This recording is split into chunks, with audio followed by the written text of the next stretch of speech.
యాక్చువల్గా సంస్కారం ఉన్నవాడి గురించి మాట్లాడితే మంచిగా ఉంటుందండి. సంస్కారం లేని వాళ్ళు రాజకీయాల్లోకి వచ్చి ఇలాంటి పదాలు ఉపయోగిస్తూ ఉంటే కనీసం నెక్స్ట్ జనరేషన్స్ కూడా రాజకీయాల్లోకి రావాలి అనుకున్నా కూడా పెద్దవాళ్ళు ఎవరు ప్రోత్సహించే పరిస్థితులు కనిపించట్లే. నేను మొన్నటి వరకు పేర్ని నాని ఇదే పదాలు ఉపయోగించాడు ఒకనొక మీటింగ్లో.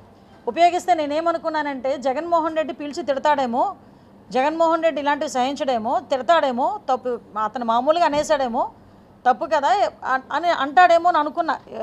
నాకు బుర్ర తక్కువై.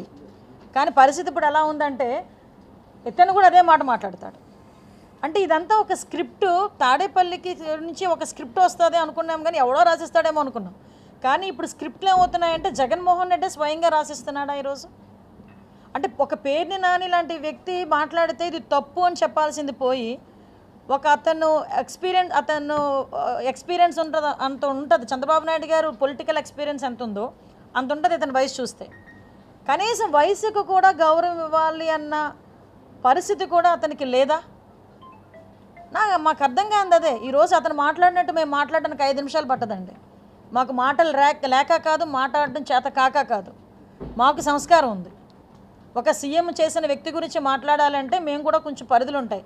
కానీ 4 సార్లు సీఎం చేసిన వ్యక్తి, దగ్గర తండ్రి వయసు కన్నా ఇంకా ఎక్కువ ఉన్న వ్యక్తి, అటువంటి వ్యక్తి ఇంచుమించు తండ్రి వయసుతో సమకాలికులు, అటువంటి వ్యక్తి గురించి మాట్లాడతారేంటి? ఈరోజు చావు పుట్టకలు అనేవి మీరో నేనో చెప్తే వచ్చేది కాదు కదా.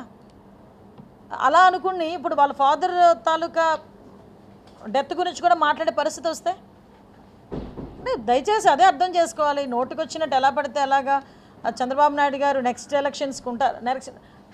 ఏమనుకోద్ది మాట అంట. జగన్మోహన్ రెడ్డి చాలా సందర్భాల్లో చాలా మీటింగులు అన్నాడు 30 సంవత్సరాలు నేనే సీఎంని, 30 సంవత్సరాలు నేనే సీఎంని అని. ఏమయ్యారు? 11 సీట్లతో ఈరోజు ప్రతిపక్షం హోదాకి కూడా అడుక్కునే పరిస్థితి వచ్చింది జగన్మోహన్ రెడ్డికి. అంతే తప్పించి నెక్స్ట్ ఎలక్షన్స్లో ఎవరు ఉంటారో ఎవరు ఉండకూడదో డిసైడ్ చేయాల్సింది ఆ భగవంతుడు ప్లస్ ప్రజలు. అది భగవంతుడు ప్రజలు కలిపి నిర్ణయించదు. నువ్వెవరు నిర్ణయించడానికి, నువ్వెవరు చెప్పడానికి? ఈరోజు కృష్ణారామ అనుకున్న వయసులో మాట్లాడుతున్నారు. ఈరోజు బయటికి రమ్మడబ్బా. ఒకసారి బయటకు వచ్చి జనాలను చూడండి. ఎప్పుడు చూడు పరదాల మాటలన్నా అలా ఉండిపోవడం కాదు కదా. ఈరోజు బయటకు వచ్చి 24 గంటల్లో సుమారుగా 18 గంటలు అల్లు పెరగకుండా ఈ రాష్ట్రం గురించి కష్టపడతా ఉంటే అటువంటి వ్యక్తిని చూసి చాలామంది మేము నేర్చుకుంటున్నామని ప్రపంచ దేశాల్లో ఉన్న రాజకీయ నాయకులందరూ మాట్లాడుతూ ఉంటే నీ పక్కన ఉండి కనీసం దాన్ని అంటే నేర్చుకోవడం నేర్చుకోకపోవడం పక్కన పెడితే అతని గురించి ఇంత నీచాతి నీచంగా మాట్లాడుతున్నావే జగన్మోహన్ రెడ్డి, ఇంకా బుద్ధి రాలేదా?